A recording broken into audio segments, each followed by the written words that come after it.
हरे कृष्णा। आज हम भगवद गीता के 5वें अध्याय के श्लोक संख्या 8 और 9 का अध्ययन करने जा रहे हैं। पिछले श्लोक में हमने ये जाना कि जो व्यक्ति कर्म योग के पथ पर अग्रसर है वह विशुद्ध आत्मा हो जाता है, अर्थात उसे ये पूर्ण ज्ञान होता है कि वह कृष्ण का अंश है एवं उसका स्वरूप है नित्य कृष्णदास। और जो विशुद्ध आत्मा होता है वह विजित आत्मा भी होता है, अर्थात उसका मन स्थिर होता है और उसकी इंद्रियां पूर्ण रूप से नियंत्रित होती हैं। ऐसा व्यक्ति अपने प्रत्येक कर्म को एकमात्र कृष्ण की प्रसन्नता के लिए करता है तथा वह अपने आप को सबका दास मानता है। इसीलिए वह सबका प्रिय होता है और सभी उसको प्रिय होते हैं तथा वह अपने किसी भी कर्म में लिप्त नहीं होता है, क्योंकि वह कोई भी कार्य अपनी इंद्रिय तृप्ति के लिए नहीं करता, बल्कि वह प्रत्येक कार्य को केवल कृष्ण की प्रसन्नता के लिए करता है। इस तरह वह नित्य मुक्त रहता है, कभी कर्म बंधन में नहीं बंधता है। ये था कि व्यक्ति कर्म करते हुए भी कैसे निर्लिप्त रहे। यदि आपने पिछला श्लोक नहीं देखा तो अवश्य ही देखिएगा। अब आज के श्लोक में भगवान हमें पूरी सूची दे रहे हैं उन कर्मों की जिनको करके व्यक्ति कर्म के बंधन में अवश्य बंध जाएगा। आज का श्लोक बहुत ही महत्वपूर्ण एवं शिक्षाप्रद है। कृपया खूब ध्यान एवं श्रद्धा से वीडियो को अंत तक अवश्य देखिएगा। आज के श्लोक को पढ़ने से पहले यदि हम एक सैनिक और कमल के पत्ते के विषय में जान लेंगे तब हमें आज के श्लोक को समझने में सरलता होगी। जिस प्रकार एक सैनिक को जब उसका कमांडर आदेश देता है और वह अपने दुश्मन सैनिकों को मार देता है, तब उसे दंड नहीं दिया जाता बल्कि उसकी प्रशंसा की जाती है। लेकिन यदि वही सैनिक जब वह अवकाश में हो और अपनी मर्जी से किसी के ऊपर गोली चला दे तब उसे निश्चित रूप से दंड मिलता है। फिर कमल का पत्ता, वह सदा ही जल में डूबा रहता है और जल में डूबे रहने पर भी उस पर एक बूंद जल का स्पर्श नहीं होता है। इन दोनों उदाहरणों से हमें आज के श्लोक को समझने में आसानी होगी। आइए अब हम आज के श्लोक अर्थात श्लोक संख्या 8 और 9 का वाचन करते हैं। नैव किंचित करोमीति युक्तो मन्ये ततत्ववित् पश्यन् शृण्वन् स्पर्शन् जिघ्रन् अश्नन् गच्छन् स्वपन् श्वसन् प्रलपन् विसृजन् गृह्णन् उन्मेषन् निमिषन्नपि इन्द्रियाणि इन्द्रियार्थेषु वर्तन्ते इति धारयन् नैव किंचित् करोमीति युक्तो मन्ये ततत्ववित् पश्यन् शृण्वन् स्पृशन् जिघ्रन् अश्नन् गच्छन् स्वपन श्वसन प्रलपन विसृजन गृह्णन् उन्मीषन् निमिषन्नपि इन्द्रियाणि इन्द्रियार्थेषु वर्तन्ते इति धारयन्। भगवान अर्जुन से कह रहे हैं कि दिव्य बुद्धि से युक्त पुरुष देखते, सुनते, स्पर्श करते, सूंघते, खाते, चलते फिरते, सोते तथा श्वास लेते हुए भी अपने अंतर में सदैव यही जानता रहता है कि वास्तव में वह कुछ भी नहीं करता। वह बोलते, त्यागते, ग्रहण करते या आँखें खोलते बंद करते हुए भी यह जानता रहता है कि भौतिक इंद्रियां अपने अपने विषयों में प्रवृत्त हैं और वह इन सब से पृथक है।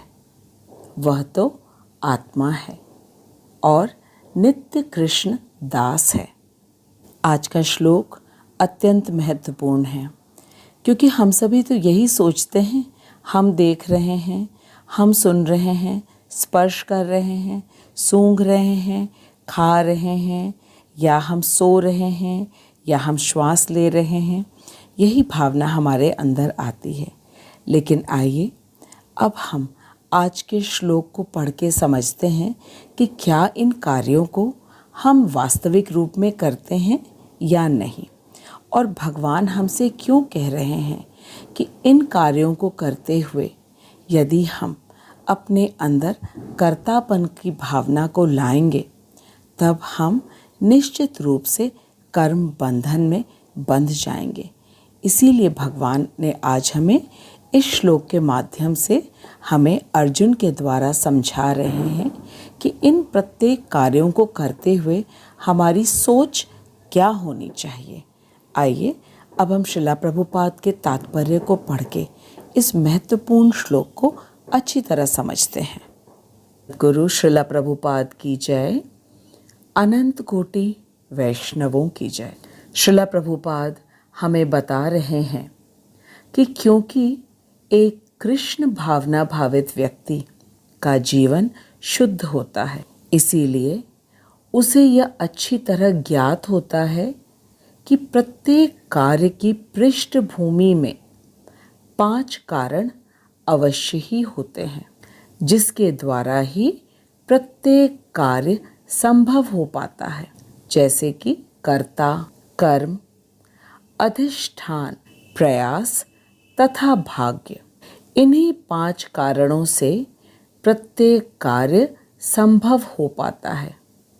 इसीलिए वह भली प्रकार जानता है कि किसी कार्य के होने पर उससे उसका कोई लेना देना नहीं, क्योंकि वह तो आत्मा है। वह अच्छी तरह जानता है कि वह कर्ता नहीं है, बल्कि कर्ता तो इंद्रियां हैं और इंद्रियां अपने अपने विषय में लगी रहती हैं। जैसे कि आँखों का विषय है दृश्य, कानों का विषय है सुनना, नाक का विषय है सूंघना तथा सांस लेना, जीभ का विषय है स्वाद तथा बोलना, और त्वचा का विषय है महसूस करना। श्रीला प्रभुपाद कह रहे हैं कि यद्यपि ऐसा प्रतीत ज़रूर होता है कि वह अपने शरीर तथा इंद्रियों से कर्म कर रहा है, किंतु वह अपने वास्तविक स्थिति के प्रति पूर्ण रूप से सचेत रहता है। और वास्तविक स्थिति क्या है?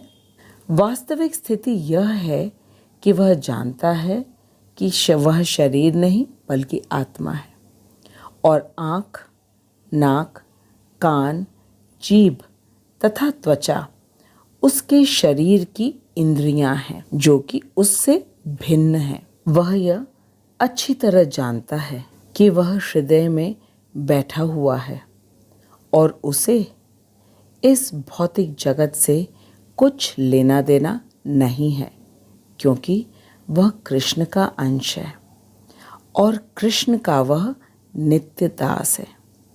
यही कारण है कि वह भगवान की दिव्य सेवा में लगा रहता है। श्रील प्रभुपाद कह रहे हैं कि यद्यपि ऐसा प्रतीत होता है कि वह अपने शरीर तथा इंद्रियों से कर्म कर रहा है, किंतु वह अपनी वास्तविक स्थिति के प्रति हमेशा सचेत रहता है और भगवान की सेवा में सदा व्यस्त रहता है। इसका अर्थ ये है कि एक कृष्ण भावना भावित व्यक्ति बाजार में फल सब्जी भी लेता है, वह अपने घर की देखभाल भी करता है, अपना प्रत्येक कार्य करता है, लेकिन उसे सदा ये बात स्मरण रहता है कि वह नित्य कृष्णदास है और सब कुछ कृष्ण का है, तो वह प्रत्येक चीज़ को कृष्ण की सेवा में लगाता है, न कि अपने आनंद के लिए करता है। और उसी स्थान पर एक भौतिक चेतना वाला व्यक्ति अपनी इंद्रियों को अपने आप को प्रसन्न करने में लगाता है। इसी को इंद्रिय तृप्ति कहते हैं। किंतु एक कृष्ण भावना भावित व्यक्ति कृष्ण की इंद्रियों को तुष्ट करना चाहता है। यही अंतर है एक कृष्ण भावना भावित व्यक्ति और एक भौतिक चेतना वाले व्यक्ति में।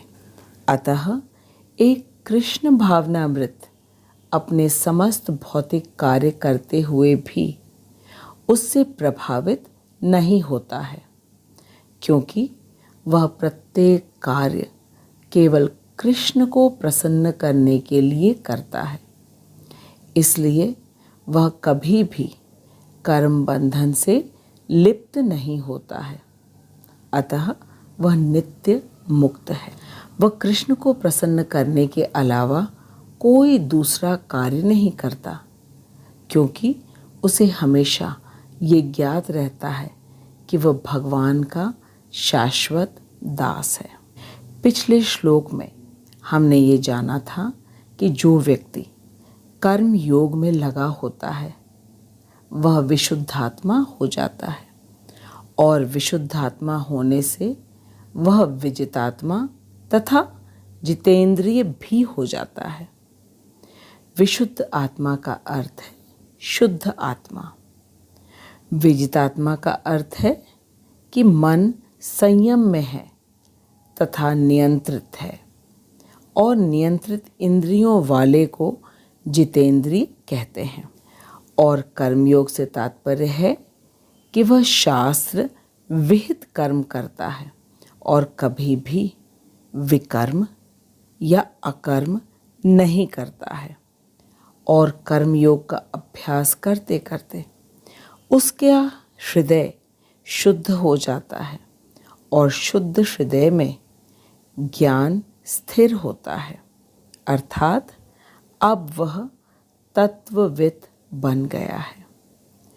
तत्वविद का अर्थ है सत्य को जानने वाला, अर्थात वह यह पूर्ण रूप से जानता है कि वह आत्मा है और वह नित्य कृष्णदास है और वह इस भौतिक जगत में कुछ भी नहीं करता है। पिछले श्लोक में कृष्ण ने अर्जुन से कहा था कि जो व्यक्ति योग युक्त है वह शुद्ध हृदय, शुद्ध मन और संयमित इंद्रियों से प्रत्येक कार्य को करते हुए भी कभी भी किसी कर्म बंधन में लिप्त नहीं होता है। और आज के श्लोक में भगवान बता रहे हैं कि व्यक्ति यदि तत्वविद ना हो तो वह कैसे कर्म फल के बंधन में फंस जाता है। भगवान ने दूसरे अध्याय के श्लोक संख्या 47 में बताया था, कर्मण्येवाधिकारस्ते मा फलेषु कदाचन मा कर्मफल हेतुर्भू मा ते संगोस्तु अकर्मणि। भगवान अर्जुन से कह रहे हैं कि हे अर्जुन, तुम्हारा कर्म पर अधिकार है, लेकिन कर्म फल पर अधिकार नहीं है, और ना ही तुम अपने आप को अपने कर्म का हेतु मानो, और ऐसा जानकर अकर्म भी नहीं करो। भगवान ने अर्जुन को स्पष्ट कहा, माँ कर्मफल हेतुर्भू, अर्थात तुम अपने आप को अपने किसी कर्म का हेतु नहीं मानो, अर्थात कर्ता नहीं मानो, क्योंकि किसी भी कार्य के होने में 5 कारण होते हैं, और वे 5 कारण हैं कर्ता, कर्म, अधिष्ठान, चेष्टा तथा दैवी। इसलिए जो तत्वविद व्यक्ति होता है वह अपने आप को कभी भी किसी कार्य का हेतु नहीं मानता है। सरल शब्दों में समझे तो वह अपने आप को किसी भी कार्य का कर्ता नहीं मानता है। इसी बात को आज के श्लोक में भगवान ने बताया है। नैव किंचित करोमीति युक्तो मन्ये ततत्ववित् पश्यन् शृण्वन् स्पृशन् जिघ्रन् अश्नन् गच्छन् स्वपन् श्वसन्। इसका अर्थ है कि दिव्य बुद्धि से युक्त व्यक्ति पश्यन् देखते हुए, शृण्वन् सुनते हुए, स्पृशन् स्पर्श करते हुए, जिघ्रन् सूंघते हुए, अश्नन् खाते हुए, गच्छन् गमन करते हुए, स्वपन सोते हुए, या श्वसन सांस लेते हुए भी अपने अंतर्मन में सदैव यही जानता रहता है कि वास्तव में वह कुछ भी नहीं करता। तभी तो वह हमेशा ये जानता है और ये मानता है, नैव किंचित करोमीति, मैं निश्चित ही कुछ नहीं करता हूँ। और ये सभी कार्य जैसे कि देखना, सुनना, स्पर्श करना, सूंघना, खाना, चलना, सोना या सांस लेना, यह सभी कार्य तो आँख, कान, त्वचा, नाक, जिह्वा, पैर द्वारा किया जा रहा है। और मैं तो आत्मा हूँ। मैं इनमें से किसी कार्य को नहीं करता। कोई यदि थोड़ा भी सोचेगा तो इसे अच्छी तरह समझ में आ जाएगा कि आत्मा इन सभी कार्यों को नहीं करती, क्योंकि आत्मा तो हृदय में रहता है। इसको समझने के लिए बहुत ज़्यादा बुद्धि की आवश्यकता नहीं है। कोई भी अल्प बुद्धि से भी यह समझ सकता है कि आत्मा इन कार्यों को नहीं करता। ये सभी कार्य इंद्रियों के द्वारा किया जाता है। इंद्रियां 2 प्रकार की होती हैं। 5 कर्म इंद्रियां हैं और 5 ज्ञान इंद्रियां हैं। आँख, नाक, कान, जीभ तथा त्वचा ज्ञान इंद्रियां हैं, और हाथ, पैर, मुख एवं मल और मूत्र विसर्जन करने के स्थान को कर्म इंद्रियां कहते हैं।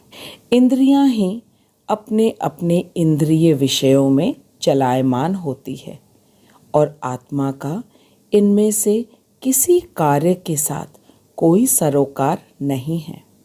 भगवान ने 3 अध्याय प्रकृते क्रियमाणानि गुणे कर्माणि सर्वशः अहंकार विमूढ़ात्मा कर्ता अहम इति मन्यते। भगवान कह रहे हैं कि प्रत्येक कार्य प्रकृति के 3 गुणों के द्वारा किया जाता है। लेकिन जो व्यक्ति विमूढ़ होता है अर्थात विशेष रूप से मूढ़ या मूर्ख होता है, वही अहंकारवश अपने आप को कर्ता मानता है।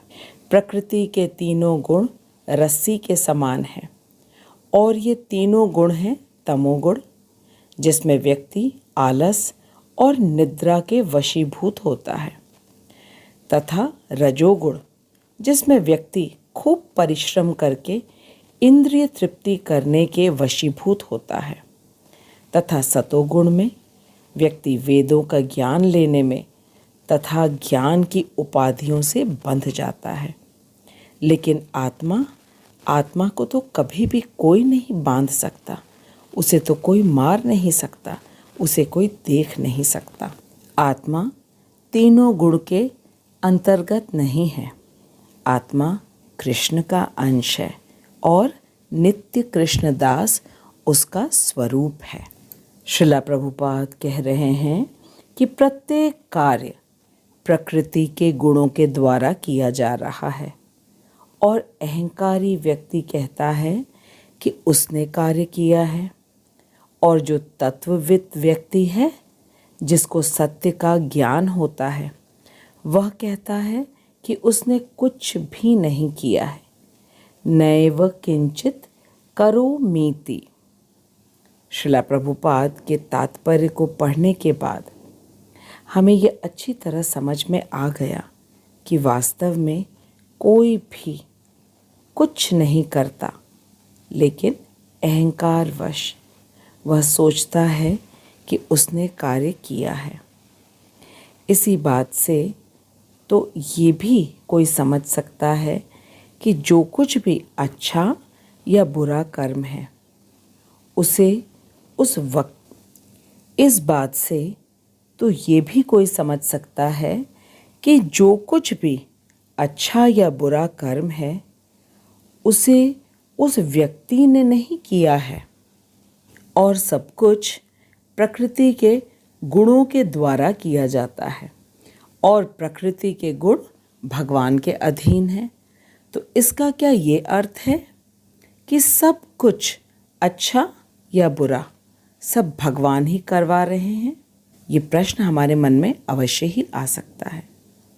श्रीला प्रभुपाद इस बात को हमें खूब अच्छी तरह समझा रहे हैं। प्रभुपाद कह रहे हैं कि ये बिल्कुल सत्य है कि भगवान की अनुमति के बिना पत्ता भी नहीं हिल सकता। फिर चाहे कोई अच्छा काम करे, वह भी भगवान की अनुमति से होता है, और बुरा काम भी भगवान की ही अनुमति से होता है। जीव केवल इच्छा मात्र करने के लिए स्वतंत्र है। फिर जैसी जीव की इच्छा होती है, भगवान उसे अनुमति दे देते हैं।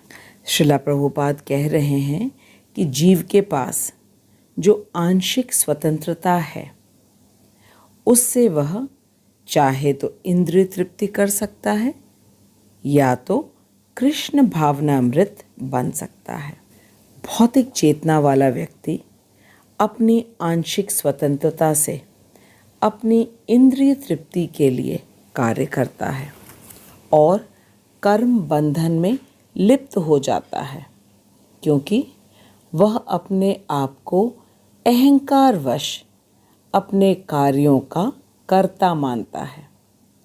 वह सोचता है कि उसने खूब परिश्रम करके पढ़ाई की, नौकरी की, घर बनवाया, घर परिवार वालों की अच्छी तरीके से सेवा की, उनकी समस्त आवश्यकताओं की पूर्ति की, सबका ध्यान रखा, इत्यादि इत्यादि।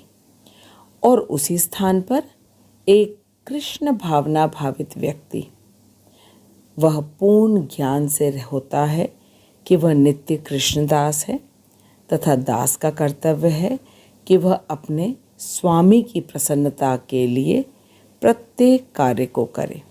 इसलिए वह प्रत्येक कार्य शास्त्र के अनुसार करता है, और इस प्रकार शास्त्र के अनुसार कार्य करने से फिर चाहे लाभ हो या हानि, सुख मिले या दुख मिले, उसे कर्मफल से कोई सरोकार नहीं, बल्कि वह तो केवल एक चीज़ जानता है कि उसने वही किया जो शास्त्रों में बताया गया है। फिर इसका परिणाम शास्त्र जाने और वह किसी परिणाम का जिम्मेदार नहीं है।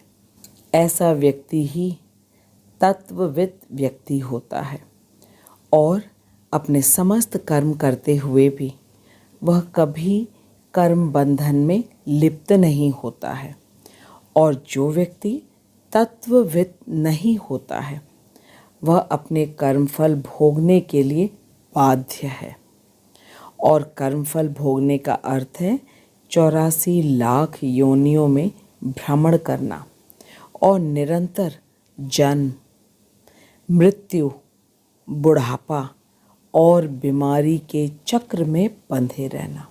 अब यह हमारे ऊपर निर्भर करता है कि हम तत्वविद बनना चाहते हैं या इंद्रिय तृप्ति में अपना बहुमूल्य मनुष्य जीवन को गंवा देना चाहते हैं। आज के श्लोक से यह स्पष्ट हो गया कि यदि हम तत्वविद हो जाएं कि हम आत्मा हैं और हम कोई कार्य नहीं करते और केवल प्रत्येक कार्य को कृष्ण भावनामृत में करता है, वही व्यक्ति प्रत्येक कर्म करते हुए भी नित्य मुक्त है। और इसके अन्यथा यदि किसी ने अपने आप को अपने कार्य का कर्ता माना तो वह अवश्य ही कर्म बंधन में बंधेगा। हमने श्लोक की शुरुआत में एक सैनिक तथा कमल के पत्ते का उदाहरण लिया था। एक सैनिक जो अपने वरिष्ठ अधिकारी की आज्ञा से अपने दुश्मन सैनिकों को मारता है, उस पर कोई दंड नहीं लागू होता, क्योंकि वह अपने मन से नहीं बल्कि उसने अपने अधिकारी के आज्ञा से अपने कर्तव्य का पालन किया। और जब कोई व्यक्ति केवल आज्ञा का पालन करता है तब वह अपने समस्त कर्म करते हुए भी कमल के पत्ते के समान, जो कि जल में रहते हुए भी जल से अछूता ही रहता है। श्रीला प्रभुपाद कहते हैं कि अर्जुन ने कृष्ण की आज्ञा से इतने सारे अनगिनत योद्धाओं को मारा, इसीलिए न तो वह पापी बना और न ही किसी दंड का भागीदार बना। वह तो केवल एक निमित्त की तरह अपने कर्तव्य का पालन कर रहा था। और हमारे लिए यह शिक्षा है कि जब हम अपने प्रत्येक कर्म को इस प्रकार से करेंगे कि हम न तो कर्ता हैं, क्योंकि हम तो आत्मा हैं, और एकमात्र कृष्ण की आज्ञा का पालन करें और अपनी इंद्रिय तृप्ति के लिए इंद्रियों का प्रयोग ना करें। कृष्ण ऋषिकेश हैं और समस्त इंद्रियां कृष्ण को प्रसन्न करने के लिए ही होनी चाहिए। अर्जुन ने कृष्ण को बहुत सारे तर्क दिए कि यदि वह अपने घर के बड़ों को मारेगा तो वह नित्य नरक में वास करेगा, और साथ ही यह भी कहा कि परिवार के बड़ों के बिना परिवार की भावी पीढ़ी वर्ण संकर हो जाती है। इस तरह के अनेक तर्क रखते हुए अर्जुन ने कृष्ण से कहा, न योत्स्यम इति गोविंद, अर्थात हे गोविंद, मैं युद्ध नहीं करूँगा। और फिर पूरी गीता को सुनने के बाद उसी अर्जुन ने कहा, करिष्य वचनम तव, अर्थात आप जो कहेंगे मैं वही करूँगा। भगवद गीता की यात्रा न योत्स्यम इति गोविंद से करिष्य वचनम तव तक है। श्रीला प्रभुपाद श्रील विश्वनाथ चक्रवर्ती ठाकुर की कृपा से हम अब भगवान के कहे एक एक शब्द को समझने का प्रयास कर रहे हैं। हम भी तत्वविद बनने के मार्ग में निरंतर अग्रसर हैं और अब हमें तो केवल पूर्ण श्रद्धा और एकाग्रता से भगवान की बात को समझना है, जो कि हित के लिए है, हमारी ही भलाई के लिए है। एक एक बात भगवद गीता में जो भगवान ने बताया है वह हमें कर्म बंधन से मुक्त करने के लिए है। हमें भगवान की भावना को समझना चाहिए और बुद्धि से यह समझना चाहिए कि हम आत्मा हैं, हम शरीर नहीं हैं, तो हम अपने अंदर कर्तापन को क्यों लाते हैं, जिसके कारण हम कर्म बंधन में बंध जाते हैं और फिर हम दुख भोगते हैं। जन्म, मृत्यु, जरा और व्याधि का। क्या ये बुद्धिमानी है? स्वयं सोचिए। मैं श्रीला प्रभुपाद, श्रील विश्वनाथ चक्रवर्ती ठाकुर तथा अपने शिक्षा गुरु हिज ग्रेस हरिमोहन दास प्रभु जी को दंडवत प्रणाम करती हूँ। हमें भगवद गीता के परम रहस्यमय ज्ञान को इतनी सरलता से समझाने के लिए मैं आप सभी को धन्यवाद देती हूँ, इतने धैर्य और ध्यान से भगवद गीता के श्लोक को सुनने के लिए। अब हम अगले सप्ताह मिलेंगे श्लोक संख्या 10 के साथ। आप अवश्य लिखिएगा आपने क्या सीखा आज के श्लोक से, क्योंकि आपके अनुभव से दूसरों का हित होगा। अब हम अगले सप्ताह मिलेंगे, तब तक आप हरे कृष्ण महामंत्र का जप कीजिए और खूब आनंद में रहिए। हरे कृष्ण। हरे कृष्णा